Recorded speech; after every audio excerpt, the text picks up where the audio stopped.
Oui, bonjour à tous. Bonjour, bienvenue à ce webinaire sur la digitalisation des processus achats. Je vous remercie encore à tous pour votre présence et votre participation à ce dernier webinaire de la fin d'année 2020. Pour ceux qui nous suivent donc depuis maintenant quelques années, nous allons essayer sur le format 2021 de continuer à produire régulièrement des webinaires. On devrait même augmenter le nombre de webinaires que nous allons vous partager et essayer au maximum de prendre vos avis. Donc, n'hésitez pas à nous envoyer des emails, à nous faire des propositions de sujets qui vous intéressent, à nous partager vos expériences. Comme d'habitude, je vous invite également à venir sur notre site internet bymedizy.com et sourcingforce.com pour lire l'ensemble de nos articles. On partage aussi en ce moment même des podcasts qu'on réalise avec des directeurs achats afin qu'ils puissent nous partager leurs expériences. Donc, c'est l'occasion pour nous de vous faire partager au maximum notre réseau. N'hésitez pas à revenir vers nous avec des questions. Pour le webinaire de ce jour, donc le sujet, c'est la partie procurement. Donc, on va voir ensemble comment digitaliser vos processus achats, qu'est-ce que la digitalisation des achats, comment BME accompagne ses clients sur ce sujet et quels sont les outils qui répondent aux problématiques d'une direction achat. Donc, rapidement, la présentation de notre société. Donc, Sourcing Force, solution donc dit procurement, source to pay, proposée par la société BME Consulting. Aujourd'hui, donc, on va réaliser un chiffre d'affaires de 13 millions d'euros d'achat. Excusez-moi, 13 millions d'euros de chiffre d'affaires, ce qui représente une augmentation de plus de 110% sur l'année 2020. Donc, BME continue sa croissance. Ça fait maintenant 5 ans que nous doublons notre chiffre d'affaires chaque année et nous avons pour ambition de continuer cette augmentation avec un objectif de 20 millions d'euros de chiffre d'affaires pour l'année 2021. Donc, nous espérons qu'à la même période l'année prochaine, nous pourrons vous annoncer encore une fois des bonnes nouvelles. J'en profite pour remercier sur cette fin d'année tous les nouveaux clients qui nous ont fait confiance. Aujourd'hui, on va dépasser les 100 clients qui utilisent et qui font appel à nos services. Donc, je les remercie tous, principalement des belles sociétés. Donc, je peux en citer quelques-unes comme le Laboratoire Roche, Rolls-Royce, Biomérieux, United Technologies et plein d'autres qui nous suivent maintenant depuis 5 ans, date de lancement de notre solution IHA Sourcing Force, et pour certains même bien avant, puisqu'ils étaient déjà clients de la société BME quand on était encore une société de conseil. Bon, le sujet qui nous intéresse encore une fois, c'est la partie source to pay. Donc, BME Consulting, on propose différents services, solutions, logiciels à destination des équipes achats. Nous proposons encore quelques missions de conseil, quelques formations achats pour vos équipes. Nous avons un service d'externalisation des achats, donc Tailspin Management. L'objectif, c'est de réduire la création des comptes fournisseurs pour nos clients. Et ensuite, on a une suite Source to Pay qui va rassembler différents modules que je vais aborder aujourd'hui. Avant de rentrer sur la partie vraiment Source to Pay, je voulais revenir sur la partie système d'information achat. Un système d'information, pour reprendre les bases, c'est pas uniquement un logiciel. C'est une organisation qui permet de collecter de la donnée, de traiter cette donnée, de la trier et de la restituer. Donc, on avait avant le logiciel déjà des organisations de systèmes d'information qui permettent d'organiser le flux d'informations de sa collecte jusqu'à la restitution en passant donc par les différents services. Aujourd'hui, bien sûr, tous les systèmes d'information sont digitalisés et on parle de systèmes d'information pour la mise en place d'outils qui vont de la même manière aller récupérer de la donnée auprès des utilisateurs ou auprès de bases de données tierces, pouvoir traiter cette donnée et vous restituer des analyses organisées, dédiées à votre besoin. Sur cette partie système d'information, on va différencier les systèmes d'information IHA et les ERP. Alors, qu'est-ce qu'un ERP? Donc, c'est l'Enterprise Resource Planning. Donc, l'objectif d'un ERP, c'est d'organiser les données d'une entreprise et on va organiser les données des différents services.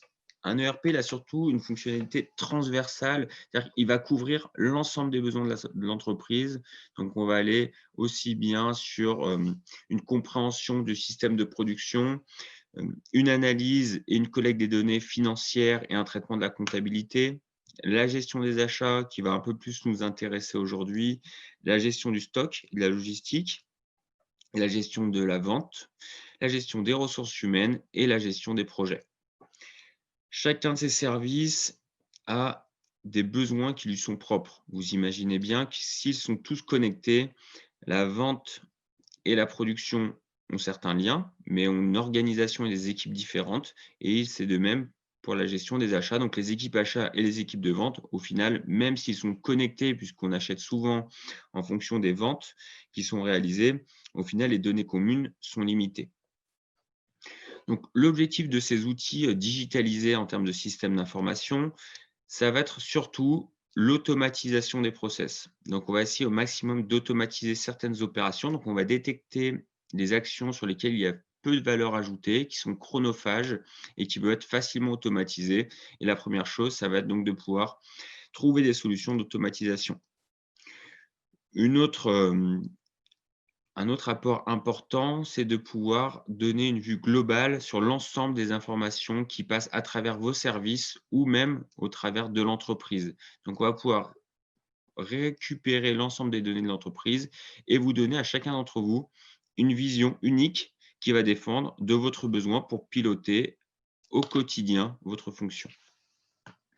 On va pouvoir également faciliter la gestion du risque. On va améliorer le contrôle des documents qui sont déposés. On va pouvoir contrôler les données qui sont collectées à travers la plateforme et on va pouvoir également mettre en place des alertes automatiques. Donc, vous allez recevoir un email, un SMS, même on peut créer des automatisations d'envoi de lettres recommandées pour certaines personnes pour vous alerter ou alerter vos partenaires sur certains moments critiques de la vie de l'entreprise.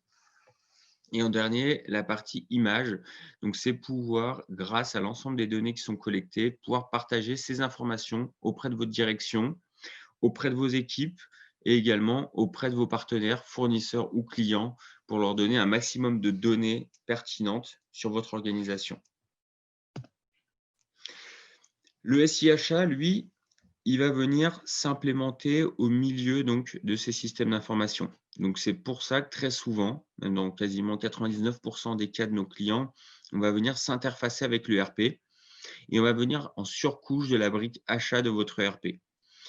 La première réponse que l'on a lorsqu'on parle d'une solution e-achat, le premier étonnement sur les entreprises qui sont souvent peu matures, c'est de se demander mais pourquoi on a besoin d'une solution e-achat alors que mon ERP propose déjà une brique achat?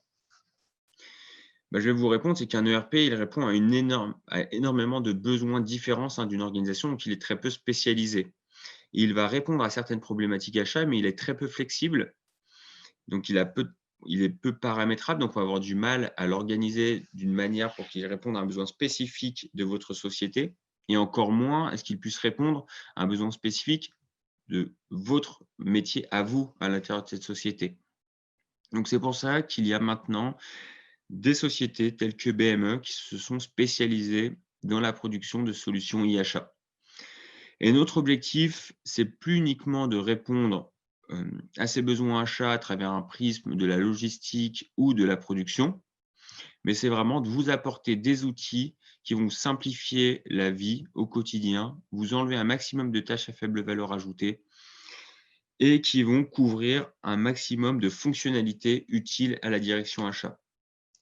Alors, comment ces solutions e-achat vont vous faciliter la vie? Déjà, pour comprendre ce qu'apporte cette solution e-achat, il est important de comprendre la stratégie achat. Une solution achat, un outil n'est rien s'il ne répond pas à une stratégie d'entreprise. Donc, il est important d'abord de partir de la stratégie d'entreprise et ensuite d'en découler une stratégie achat et à partir de cette stratégie achat, de mettre les outils qui nous semblent les plus pertinents. Alors, quelles sont les phases d'une stratégie achat? La première phase d'une stratégie achat, c'est l'analyse des dépenses. Et d'ailleurs, pour ceux qui sont intéressés par les 10 phases d'une stratégie achat, vous retrouvez sur notre site internet by Medizy et sur Sourcing Force ce webinaire d'une durée d'1 heure qui va aller un peu plus loin et vous expliquer un peu plus en détail comment fonctionne le déploiement d'une stratégie achat. Mais pour le résumer, la première phase déjà pour mettre en place une stratégie achat, c'est de comprendre ce qu'on achète. Donc c'est de comprendre et analyser ses dépenses, c'est savoir quoi, donc qu'est-ce qu'on achète, auprès de qui sont les fournisseurs, pourquoi on l'achète, donc quels sont les objectifs de mon entreprise et les raisons qui m'ont poussé à aller vers ce fournisseur et sur ce produit-là pour pouvoir le remettre en question. Qui achète, quels sont les services, quelles sont les personnes chez moi qui achètent et pour quel montant. Et c'est à partir de là qu'ensuite on va pouvoir mettre en place et déployer une stratégie achat. Donc une fois qu'on a compris ce qu'on achetait, la deuxième phase, c'est de comprendre comment fonctionne votre organisation et quelle est sa maturité. Chaque organisation a des besoins très différents. Si vous appelez Biomérieux ou si vous êtes une TPE du coin, vous allez forcément avoir des besoins très différents. Donc vous allez évaluer votre organisation. Et à partir de là, vous allez pouvoir lister différentes opportunités et projets. Donc l'objectif, c'est de lister de manière exhaustive toutes les opportunités que vous avez au sein de vos organisations à partir des 2 étapes précédentes et ensuite de leur mettre différents indicateurs. Le premier indicateur qu'on va mettre, c'est les gains. Donc là, vous allez essayer de calculer le temps que vous gagnez, la qualité des données que vous avez qui vont vous permettre de mieux négocier vos prix. Vous allez essayer de voir différents indicateurs et de mettre un gain chiffré en face. Ensuite, on va mettre le coût, donc le coût de déploiement de cet outil, donc le prix que vous allez mettre en termes de consultants, en termes d'éditeurs de logiciels. Donc tout ça, vous allez avoir une enveloppe budgétaire. Ensuite, on va mettre le temps. Combien de temps on va mettre à déployer ce projet-là? Et en dernier, la résistance au changement. Est-ce que si je déploie cette solution-là, est-ce que chez moi, j'aurai des fortes réticences ou des faibles réticences et donc ça va être plutôt facile à déployer? Grâce à ces 4 indicateurs, je vais pouvoir ensuite lister mes projets des plus importants aux moins importants et les déployer ensuite les uns après les autres ou pourquoi pas même de manière simultanée si c'est possible. Une fois que j'ai listé ces projets et que j'ai pu déterminer ce que je vais lancer dans les prochains mois, dans les prochaines années, je vais commencer à adapter mon organisation pour faciliter le déploiement de ces projets.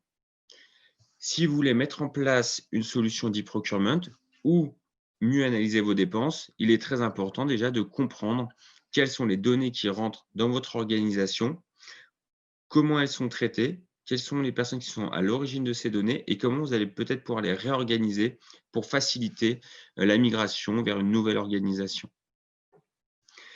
Pour adapter son organisation, il est important de savoir évaluer et comprendre quelles sont les ressources que l'on a au sein de ses équipes, pouvoir déterminer quelles sont les forces et les faiblesses de chacun des membres donc de son équipe pour ensuite préparer soit des évolutions de carrière, soit des formations pour les rendre aptes à prendre en charge et à se réorganiser avec l'adoption des nouveaux outils. Ensuite, on va mettre en place une stratégie fournisseur. Donc là, de la même manière, on va essayer de comprendre qui sont les fournisseurs.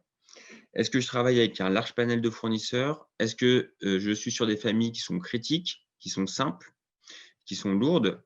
Et en fait, selon mes familles d'achat, selon mes différents fournisseurs, je vais pouvoir mettre en place de nouvelles stratégies achats. Je vais également, en tant qu'acheteur, avoir une gestion du risque. Maintenant, la gestion du risque des acheteurs, c'est plus uniquement comme à l'époque on pouvait l'avoir, une gestion du risque d'approvisionnement, où on devait se méfier que notre fournisseur soit toujours capable de nous livrer à temps, de ne jamais provoquer de rupture. Et pour ça, donc, on allait vérifier sa capacité financière, on allait vérifier son évolution en termes et son organisation en termes d'audit de processus de production. Maintenant, on a une vraie responsabilité sociale et sociétale et l'acheteur est mis à contribution pour aller collecter des documents légaux, vérifier l'existence du fournisseur, vérifier que l'image du fournisseur ne va pas impacter négativement notre organisation par la suite. C'est pour ça que des sociétés comme Covadis sont devenues une des licornes françaises dans l'analyse RSE des entreprises. Et grâce à tout ça, une fois qu'on a compris l'ensemble de notre environnement, qu'on a une stratégie qui est claire, on va pouvoir choisir les bons outils qui répondent aux bonnes problématiques au bon moment. Donc, on évite de prendre ou de vouloir tout faire en même temps. On revient sur la partie opportunité et projet et on va créer une roadmap de déploiement de ces différents outils. Et une fois qu'on a correctement défini les outils dont on a besoin, qu'on connaît son organisation, qu'on connaît ses forces et ses faiblesses, on va pouvoir choisir le bon éditeur de logiciel. On n'a pas forcément toujours besoin du plus gros éditeur. On n'a pas forcément besoin d'une solution sur mesure ou au contraire, on peut parfois avoir besoin de certaines fonctionnalités qui sont totalement spécifiques à notre organisation et ça serait dommage de s'en priver. Donc, une fois qu'on a défini le bon outil e-procurement, on va pouvoir définir un cahier des charges qui va être spécifique à notre besoin et qui va être la base de sélection du fournisseur. Aujourd'hui, les clients qu'on accompagne dans le choix d'une solution e-procurement quand ce n'est pas SourcingForce, le premier critère de sélection d'une solution e-achat, c'est avant tout la couverture fonctionnelle en fonction des besoins de mon entreprise. En deuxième, c'est la taille et l'expérience des équipes en fonction de nos besoins toujours. Et en troisième, bien sûr, c'est la partie prix. Et après, il y a bien toute une série d'autres critères qu'on peut mettre en place, mais qui ne feront pas partie du sujet de ce webinaire. Une fois qu'on a mis tout ça en place, on essaye toujours d'avoir des KPI, donc des reporting et des indicateurs de performance qui vont permettre de mesurer le résultat des actions mises en place et de pouvoir en tirer une expérience. Et de nouveau, revenir au début des phases de stratégie et recommencer ensuite cette boucle avec des meilleurs outils, avec des meilleures données qui vont être mises à la disposition de mes équipes. Donc, maintenant que j'ai vu les 10 phases d'une stratégie achat, c'est important de le comprendre puisqu'en fait, les éditeurs de logiciels d'e-procurement se sont adaptés à ces 10 besoins achats et ont segmenté les modules qu'ils vont proposer. Donc, on va avoir différents éditeurs de logiciels. Donc, SourcingForce se propose un éditeur de logiciels source to pay, c'est-à-dire qu'on va avoir une couverture complète du besoin des acheteurs. Vous allez retrouver donc dans la lecture des offres des fournisseurs une division de cette offre source to pay. Une offre source to contract, donc on est plutôt sur la phase décisionnelle de l'acte d'achat, c'est plutôt une compréhension de notre environnement de fournisseurs, une renégociation des fournisseurs avec lesquels on travaille. Et une phase procure to pay. C'est la phase transactionnelle, c'est l'acte d'achat, c'est la gestion de vos catalogues, des commandes, jusqu'à la gestion de la facture. Et donc maintenant, on va retrouver en général, on a les 10 phases et on va souvent retrouver à peu près une dizaine de modules. On a les modules qui sont vraiment des modules stratégiques. Créer des plannings achats, savoir suivre ses équipes, vérifier des plans de progrès achat. On va avoir ensuite des modules plutôt axés besoins. Permettre à des personnes en interne d'émettre des besoins et de pouvoir ensuite suivre le cycle de vie de ce besoin jusqu'à la phase de sourcing. Des outils de sourcing qui vont vous permettre de collecter un maximum d'informations et de détecter les fournisseurs potentiels avec lesquels vous pourrez travailler. Des outils également de SRM qui vont permettre de collecter donc, les informations sur lesquelles vous pourriez travailler, mais également ceux surtout avec lesquels vous travaillez.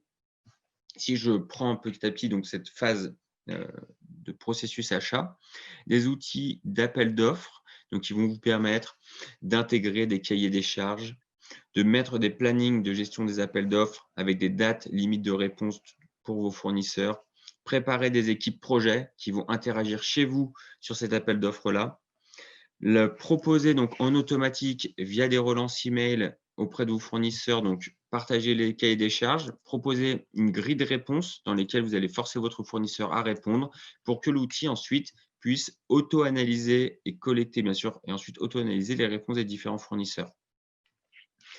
Les outils vont permettre également de faciliter la négociation puisqu'on va centraliser la conversation entre vous et vos fournisseurs et on va donc vous permettre ultérieurement de réavoir accès à ces négociations, peut-être pour une seconde négociation de contrat, pourquoi pas pour un nouvel RFX, et également pour d'autres équipes qui auront un besoin similaire sur un site différent ou même dans un pays différent. On a des outils qui vont proposer donc, de gérer vos contrats, donc ça veut dire centraliser vos contrats dans un outil unique, avoir des fiches récapitulatives sur ces différents contrats, pouvoir suivre le cycle de vie de ce contrat, donc qui sont de la conception en passant par la signature jusqu'à l'enregistrement, et ensuite pouvoir suivre et être alerté sur les différentes phases critiques de ce contrat, donc les phases de renouvellement, les phases de préavis, et éviter donc se retrouver à un moment hors contrat ou de rater des phases importantes qui vous permettraient de renégocier ou de rompre un contrat avec un de vos fournisseurs. Une fois qu'on a ce contrat donc qui est intégré, et ben, c'est tout le processus transactionnel, comme je vous l'ai dit un peu plus tôt, qu'on va pouvoir gérer dans la plateforme. Et là, vraiment, l'objectif, c'est de vous faire gagner du temps en automatisant un maximum de process. On va intégrer directement des catalogues, on va vous permettre de consulter vos fournisseurs pour obtenir des devis. À travers ces paniers de devis ou de catalogues, on va lancer une demande d'achat sur laquelle vous allez pouvoir renseigner des référentiels achats qu'on va transformer en commande automatiquement en envoyant un email auprès du fournisseur. On va continuer de centraliser l'ensemble des données, dont les documents par commande. Et ensuite, vous allez pouvoir réceptionner dans l'outil, intégrer des factures, faire la réconciliation comptable facture-commande et derrière, payer votre fournisseur. Voilà, vous allez trouver des éditeurs qui sont spécialisés sur certains outils. Aujourd'hui, Sourcing Force peut répondre à l'ensemble de ce besoin-là.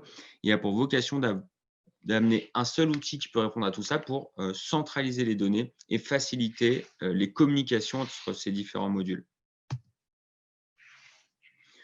Donc, cette solution e-achat, comme j'en ai parlé un peu plus tôt, elle s'intègre dans un environnement ERP. Donc, elle a pour objectif de faire profiter à tous les autres modules des informations qui sont issues des achats. Et elle a aussi pour vocation de profiter des informations qui sont issues de ces autres modules-là. Donc, s'il y a des modifications de production, s'il y a des ruptures de stock, et ben, pouvoir automatiser l'envoi d'un nouveau bon de commande, pouvoir envoyer les informations de commandes réceptionnées dans l'outil de finance ou comptabilité pour faciliter ensuite la réconciliation facture-commande et avoir des outils d'analyse purement financiers. Pourquoi pas, suite à une vente, de récupérer les budgets proposés donc suite à des projets vendus par le commercial, pouvoir en définir des budgets par typologie de produit et ensuite le retrouver dans la partie achat. Et on va pouvoir retrouver dans les logiciels de ressources humaines qui sont les différents rôles différents donc, inscrits dans ces outils-là et automatiser l'inscription de nouveaux utilisateurs.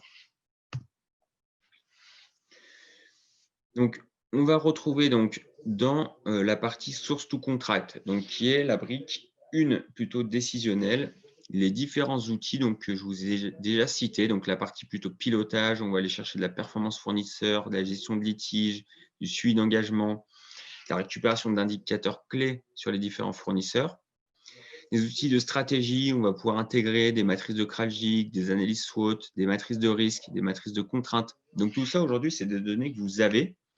Vous passez peut-être beaucoup de temps à le retraiter dans des fichiers Excel année après année, à le recommencer à zéro. Donc nous, on vous donne des outils qui permettent d'automatiser la création de ces matrices. La rédaction de cahier des charges, donc que ce soit de la partie besoin fonctionnel à faire une analyse make or buy, et on reviendra sur des calculs de structure de coûts, des outils de sourcing pour faire des études de marché et aller chercher de l'information sur les fournisseurs avec lesquels vous travaillez ou potentiellement vous pourriez travailler. Faciliter en fait l'accès à un très gros panel de fournisseurs, voire même international, pour obtenir des prix qui sont meilleurs et également des fournisseurs qui sont plus solides. Des outils d'appel d'offres dont je vous ai suffisamment donné de détails, la partie négociation et ensuite la partie contractuelle dont on a déjà discuté. Si je vais un peu plus en détail maintenant dans la partie procure to pay. Le processus procure to pay, qui est digitalisé dans le cas d'une solution e-procurement, donc c'est vraiment la partie en partant du besoin d'une personne jusqu'à la récupération de la facture, et ça en centralisant tout le flux de données sur tout le long du processus pour éviter d'avoir de la perte d'informations, éviter d'avoir des erreurs d'informations et surtout éviter de ressaisir plusieurs fois ces informations. Donc la première étape, c'est de partir du besoin. Le demandeur, il peut aller chercher ce besoin dans différentes sources. La première source, c'est à travers des catalogues. Donc, les solutions vont pouvoir vous proposer un hub de catalogues de différentes sortes. On va en général mettre en place des catalogues punch-out, c'est-à-dire une passerelle entre le catalogue du fournisseur et votre outil. Des catalogues hébergés, c'est-à-dire on va récupérer via fichier CSV ou XML les fichiers de vos fournisseurs, on va les intégrer à notre plateforme pour reconstruire leur catalogue. Vous allez également pouvoir questionner des fournisseurs pour qu'ils vous remettent des devis et ensuite récupérer les informations de ce devis-là directement dans votre outil sans avoir à les ressaisir. Et vous allez pouvoir intégrer ensuite différents types de fichiers pour reconstruire directement ce besoin-là dans un panier. Vous allez pouvoir ensuite, grâce à ce panier-là, lier les informations articles à des référentiels achats ou comptables. Donc, l'objectif, c'est que vous allez pouvoir sélectionner vos centres de coûts, vos familles d'achat, vos codes projets, vos codes ERA, vos agences de livraison, enfin, toutes sortes d'indicateurs ou de référentiels qui vont vous servir plus tard de faire rentrer cette demande d'achat dans un circuit de validation, dans un contrôle budgétaire, faire de l'analyse de dépenses et suivre plus facilement l'ensemble des demandes dans votre organisation.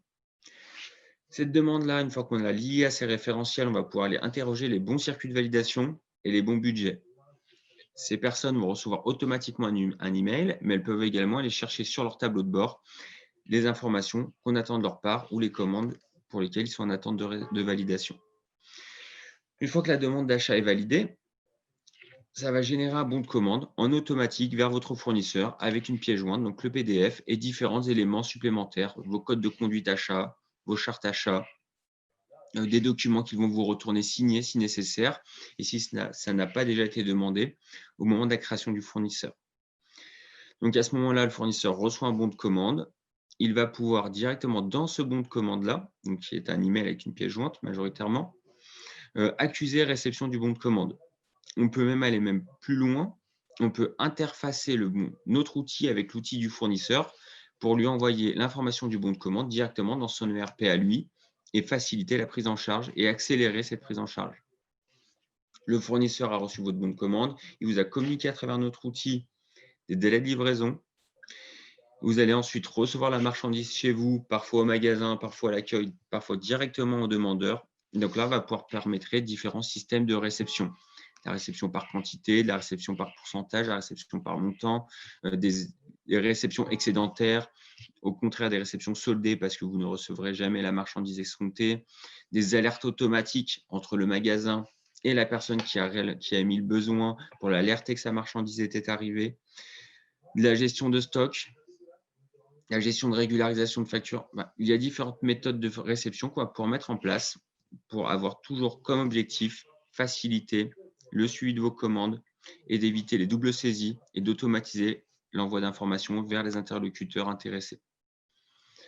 En dernier, la partie facturation. Donc, l'objectif, c'est de pouvoir scanner une facture ou la recevoir par email ou la recevoir par EDI, c'est-à-dire par électroniquement, et la réconcilier directement avec les commandes réceptionnées et pouvoir faciliter ensuite le traitement de la facture par votre comptabilité en allant pousser ces informations dans votre outil de gestion comptable.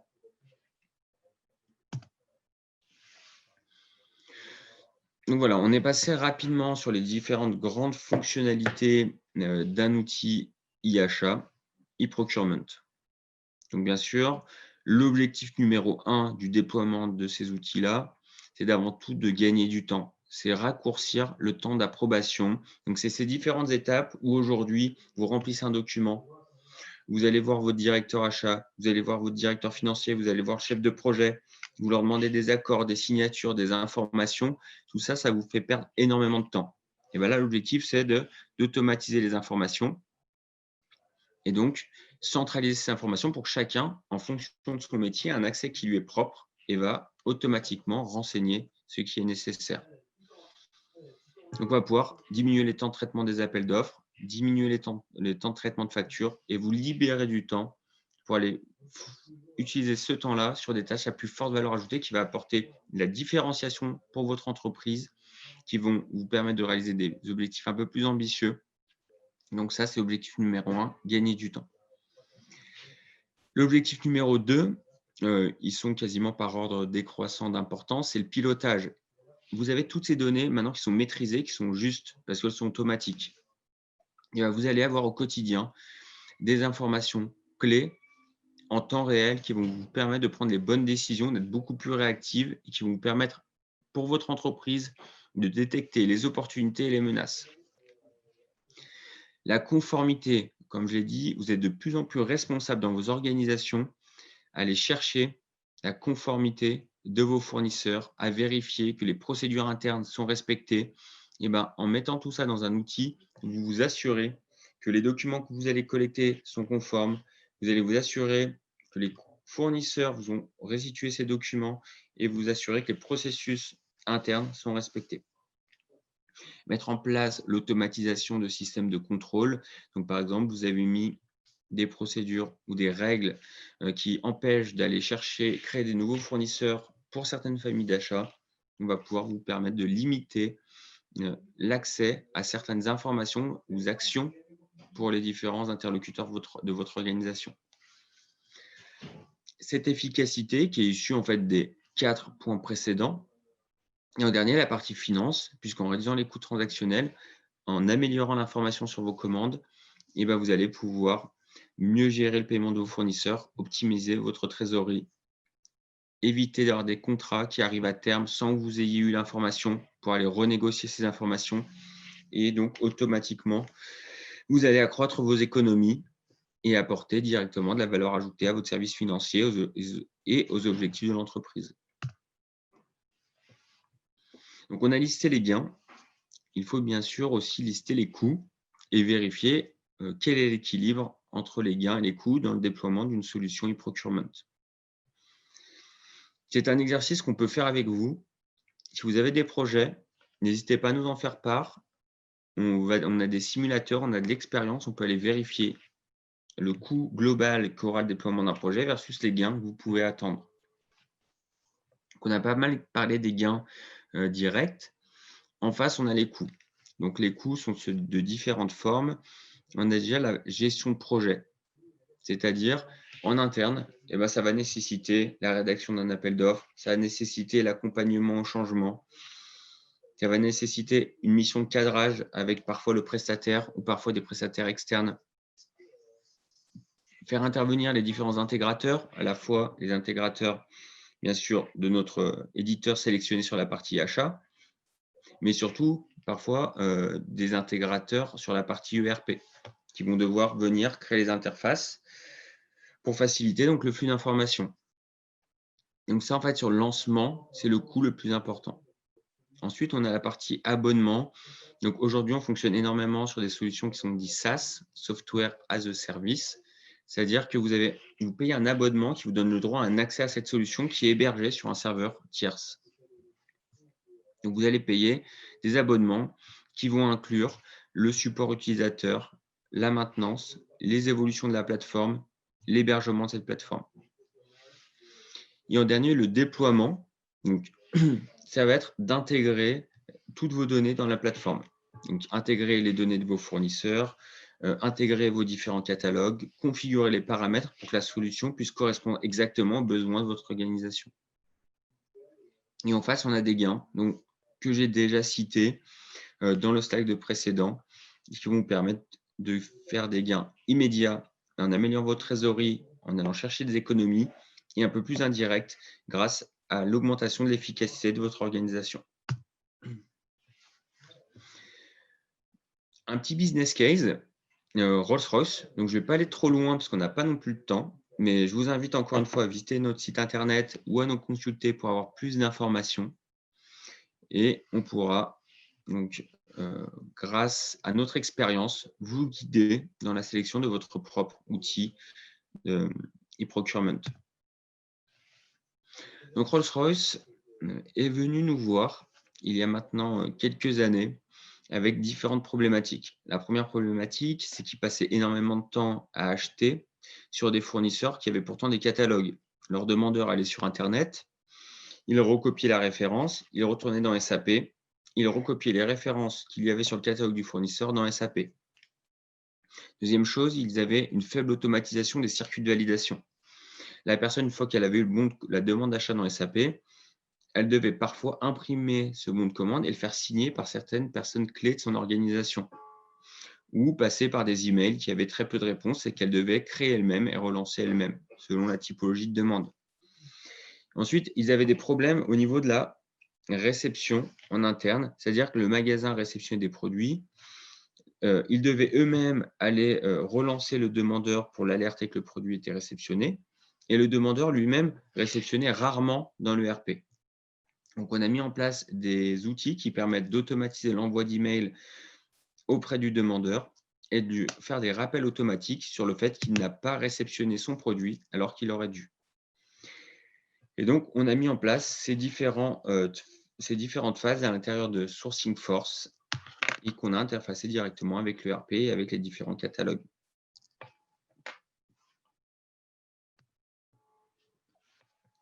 Alors, le déploiement d'une solution e-achat. Comment ça se passe? On a 3 phases de déploiement dans une solution e-procurement. Chez nous, en moyenne, ça prend 3 mois. La première phase, c'est la compréhension de votre environnement. Donc, c'est ce qu'on appelle souvent la mission de cadrage. L'objectif, ça va être de décrire de manière très précise l'existant et vos besoins fonctionnels. Donc, c'est prendre où est-ce qu'on est, où est-ce qu'on veut aller, comparer et créer un process qui permet d'aller de l'un à l'autre. Donc, on va créer des ateliers avec les différentes personnes clés de votre organisation. Donc, souvent, on a des utilisateurs clés du service, on a la fonction comptable, on a l'IT et on a la fonction achat. Donc, on va aller interroger à travers des ateliers ces différentes typologies de personnes utilisatrices et on va aller écrire de manière très exhaustive leurs besoins à travers un cahier des charges fonctionnelles et techniques. Ensuite, on va déterminer des rôles. C'est des types d'utilisateurs dans la plateforme. Ces types d'utilisateurs, on va pouvoir définir de manière très précise ce qu'ils vont pouvoir faire, à quelles informations ils auront accès et comment ils vont servir de la plateforme. Donc, une fois qu'on définit les rôles et les fonctionnalités, on va pouvoir donc définir les besoins qui sont spécifiques, c'est-à-dire qu'on va comparer vos besoins avec ce que va pouvoir intégrer nativement Sourcing Force et on va vous rédiger des cahiers des charges encore plus précis sur les besoins spécifiques. Ça peut être par exemple sur des phases d'interfaçage également qu'on va pouvoir ensuite déployer. En quatrième phase, on va configurer la solution pour qu'elle corresponde donc de manière native pour l'instant aux besoins de votre organisation et on va vous mettre en place un environnement de bac à sable. Grâce à cet environnement de bac à sable, on va pouvoir faire quelques jeux ensemble et aller continuer de spécifier les différentes livrables qu'on vous aura restitués, donc principalement un cahier des charges fonctionnelles et techniques qu'on aura déterminé sur les phases précédentes. On analyse toutes ces données-là et ensuite on passe sur la phase 2 qui est la phase d'intégration. Donc on reprend vos données, on les contrôle, on les corrige si nécessaire et on les intègre à la plateforme. On va ensuite créer les interfaces avec votre ERP. Une fois que ça c'est fait, on vous redonne l'accès à ce bac à sable et on passe sur une phase de test. On va demander à certains utilisateurs clés, donc souvent les mêmes que dans la première étape, d'utiliser la plateforme et de nous faire leur retour. Donc on prend un nombre restreint d'utilisateurs et donc au début une période de test uniquement avec les acheteurs. Ensuite, on va appeler ça en phase pilote. Et une fois que tout ça est validé, on passe sur la phase de lancement. Donc on la met en production. On vous laisse à disposition l'outil de bac à sable pour continuer d'avoir des améliorations continues. Et on lance la partie production. Et une fois qu'on a mis en phase la partie production, on va ensuite passer dans une phase de formation et de suivi et de support auprès de vos organisations. Donc, toute cette période-là, ça dure en général 3 mois. Bien sûr, ça peut dépendre du besoin spécifique de votre société. On a déjà lancé des projets en 1 mois et on a déjà lancé des projets sur plus d'1 an. Voilà sur la phase donc, de déploiement de la solution d'un SI achat. Donc, on a vu les différentes phases, comment comprendre un peu votre organisation. Ces différentes étapes, on va la retravailler en 2021 sur des webinaires qui sont un peu plus spécialisés. Donc, pour toutes les personnes qui sont intéressées par ce sujet, je vous invite vraiment à continuer à regarder ce qu'on va vous proposer sur l'année 2021, puisque toutes ces étapes que je vous ai détaillées, on repassera une demi-heure, 40 minutes, on organisera des conférences, des ateliers ensemble pour que vous puissiez nous faire part de vos besoins et qu'on vous aide sur ces différentes étapes. Maintenant, quel est l'avenir? Sur quoi travaille aujourd'hui BME et comment elle va faire évoluer son système des SIACHA? Alors, on en entend souvent parler. L'élément clé aujourd'hui qui est lié à l'Internet et à cet accès d'information, c'est la partie données. Comment continuer à aller collecter de plus en plus de données? Comment ne pas se limiter aux données achats, mais aller chercher des données auprès de vos services juridiques, auprès de vos fournisseurs, auprès d'outils tierces. Donc, si vous avez du Altares, du Credit Safe ou voire d'autres outils, comment profiter de la puissance de ces outils pour aller récupérer ces informations dans Sourcing Force et vous donner des indicateurs de performance ou des tableaux de bord appropriés à votre métier, à votre organisation. Grâce à ces données, on travaille de plus en plus sur l'analyse prédictive. Donc, l'analyse prédictive, c'est pouvoir anticiper vos besoins achats futurs à partir des données passées. Donc, on rentre dans l'intelligence artificielle, dans le big data. Donc, on a récupéré, comme je dis, les données dans la phase 1, donc de l'avenir, on va aller récupérer de plus en plus de données. Maintenant, il faut en faire quelque chose. Et quand on va être capable de comprendre toutes ces données-là, on va pouvoir anticiper les phases ou les cycles de votre organisation. On va pouvoir également anticiper les projets et les actions de votre utilisateur. Le commercial a fait une vente, on sait quasiment automatiquement, d'après le passé, quelle va être la réaction et les commandes d'achat. Et donc, on va pouvoir vous mettre en avant les bons produits au bon moment, voire même aller plus loin, commander à votre place. Une autre des grandes étapes, on est passé au niveau des équipes achats d'un mode cost killer à un mode e-collaboration. Donc, on n'est plus là uniquement pour pousser notre fournisseur à nous donner les prix les plus bas, mais on est là pour comprendre le fournisseur et l'aider à nous proposer des prix le plus bas possible et nous apporter de l'innovation. Donc, pour ça, il va falloir continuer à connecter les outils de vos fournisseurs avec vos outils, de favoriser la communication, le partage d'informations avec vos fournisseurs pour aller chercher de l'innovation chez eux et de continuer à apporter de la différence par rapport à vos concurrents et donc d'améliorer votre compétitivité.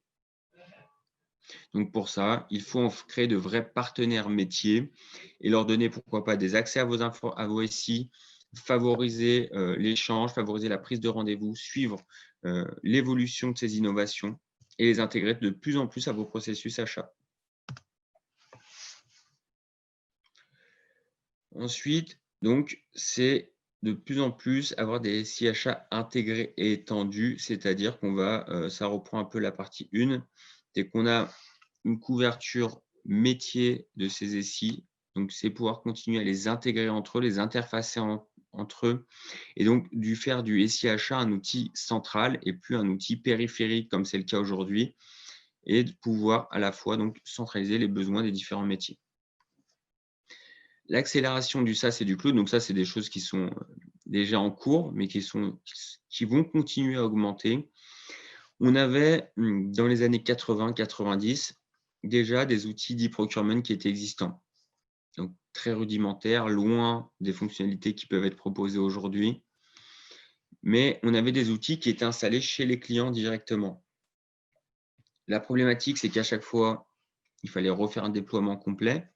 On multipliait le nombre de logiciels à maintenir. On déportait chez le client la partie hébergement et sécurité qui n'était pas son cœur de métier, contrairement à nous ou à des solutions telles que OVH ou Amazon Web Services. Et tout ça, ça faisait augmenter les coûts. Aujourd'hui, le SaaS, il permet de centraliser tous ses besoins sur un seul prestataire qui va pouvoir partager les coûts entre tous ses clients et on a divisé par quasiment 50 le coût d'accès d'une solution SaaS. Ce qui la rend accessible maintenant à toute forme et toute taille d'entreprise. Historiquement, on avait surtout les sociétés très industrielles qui s'équipaient d'une taille suffisamment importante, du SBF 120, du CAC 40. Aujourd'hui, même une PME de 50 personnes peut avoir un vrai ROI positif dans la mise en place d'une solution SaaS e-procurement. Et la partie 6, qui est une des plus importantes et qu'on constate au quotidien dans la mise en place de nos outils, c'est qu'aujourd'hui, toutes les organisations veulent un outil qui corresponde exactement à leurs besoins. Elles sont intransigeantes sur la partie fonctionnalité et elles ont raison, ce qu'on a vu dans les phases précédentes. Mais en même temps, elles ne veulent pas de spécifique. Elles veulent une solution sur étagère.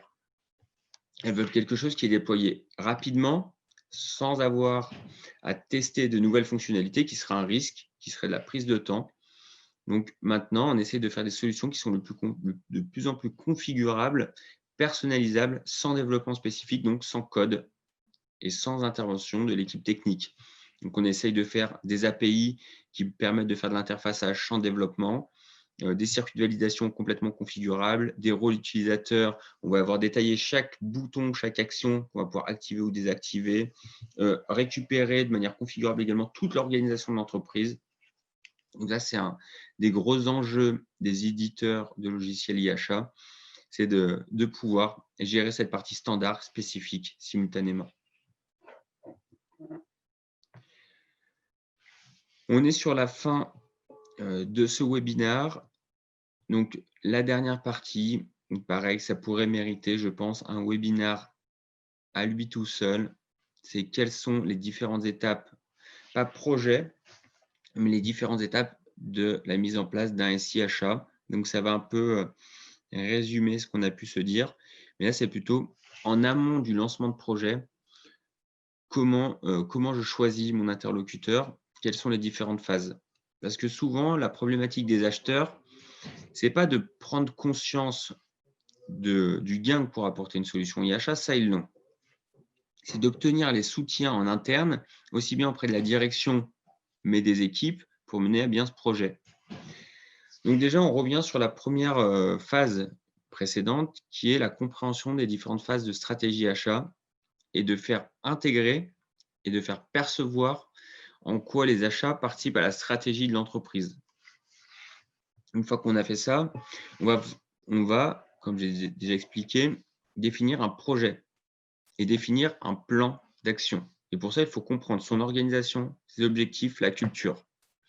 Comment s'organise l'entreprise, qui sont les personnes qui ont du pouvoir de décision, qui sont les personnes qui ont une influence politique, qui sont les personnes qui détiennent de l'information. Toutes ces personnes-là, je vais devoir les comprendre et les mobiliser de différentes façons. Grâce à ça, je vais pouvoir proposer à ma direction un projet clé en main. C'est-à-dire, on vient d'abord tout de suite auprès de sa direction avec un réel projet. Je leur montre en quoi ça va impacter le résultat de mon entreprise. On n'est pas là pour déployer un outil, un jouet pour les achats. On est là pour mettre en place un projet qui va apporter de la valeur à son organisation. Aussi bien, on peut trouver de la valeur pour la vente, pour la finance, pour la comptabilité, pour la production, pour la relation fournisseur, pour aller chercher des gains d'économie. Donc tout ça, on va le préparer. On montre le ROI et on défend son projet auprès de la direction générale et on va constituer ensuite une équipe projet qui va nous suivre jusqu'à la partie lancement en production et à la formation de ses utilisateurs. Donc, on définit en général à minimum une personne auprès de l'IT, une personne dans la finance, un sponsor interne qui va avoir la capacité, plutôt l'autorisation au sein de l'organisation de prendre des décisions et le chef de projet qui va piloter tout ça.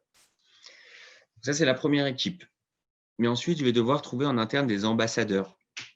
C'est des personnes que je vais intégrer dès le début du projet et qui vont être favorables à ce projet-là plus facilement que les autres et ils vont avoir une influence politique positive auprès des autres acteurs.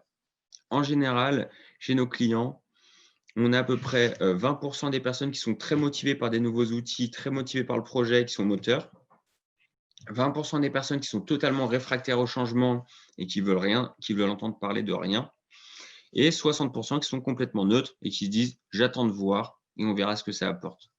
Donc, je vais utiliser ces 20% les plus motivés pour s'en servir de moteur et je vais prendre aussi quelques réfractaires pour tout de suite identifier les objections, les problèmes que pourrait poser cette solution et préparer la communication interne pour favoriser l'acceptation de mon outil.